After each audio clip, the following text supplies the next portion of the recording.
தலைநகர சென்னையிலையும் மருதுபாண்டியர்கள் சிலையை வந்து வைக்க வேண்டும் என்றும் பல்வேறு கோரிக்கைகளை நாங்கள் பல்வேறு இடத்துல நாங்கள் பேசிக்கிட்டு தான் இருக்கிறோம். இந்த கூட்டம் போட்டிருக்கதே அதுக்கு தான்.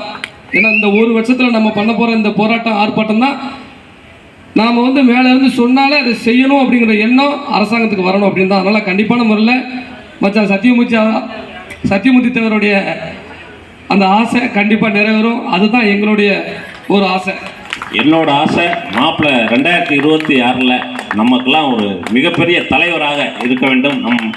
தமிழ்நாட்டில் வந்து நம்ம முக்குளத்தோர் வந்து ஒரு மிகப்பெரிய தனி மெஜாரிட்டியை அமைக்க வேண்டும். நம்ம கண்டிப்பாக நம்மளுடைய செல்வாக்கை நிலைநாட்ட மாப்பிள்ளை இசைக்கு ராஜாவுக்கு நம்ம அனைவரும் உயிரை கொடுத்தாவது அவரை எப்படியாவது உருவாக்கி நம்ம மேலே கொண்டு வந்துடணும். அதனால் இந்த பொறுப்பாளர்கள்லாம் பேசினபடி நீ நானுங்கிறது போட்டி இல்லாமல் அனைவரும் வந்து நம்ம இனத்துக்காக போராடுவோம் அப்படிங்கிற ஒரு எண்ணம் கொண்டு கடுமையாக உழைங்க. எதை எதிர்பார்க்காம உழைச்சா நம்மளுடைய எதிர்பார்ப்பு நம்மளை நல்லா வைக்கும். அதுக்கு மாப்பிள்ளை வழிகாட்டை அமைப்பார். ஒரு ஆலமரத்துக்கு விழுதுகள் எப்படியோ அப்படித்தான் நம்ம இருக்கணும். விழுதுகள் இல்லைன்னா ஆலமரம் கிட்ட ஆடிடும். அதனால் நம்மெல்லாம் விழுதுகளாக இருந்து மாப்பிள்ளை பேச்சை கேட்டு அவருடைய கண் பார்வையில் நம்ம மிகப்பெரிய வெற்றியை சந்திக்கக்கூடிய தருணம் ரொம்ப நாள் இல்லை, இன்னும் ஒரு வருஷம் தான் இருக்குது.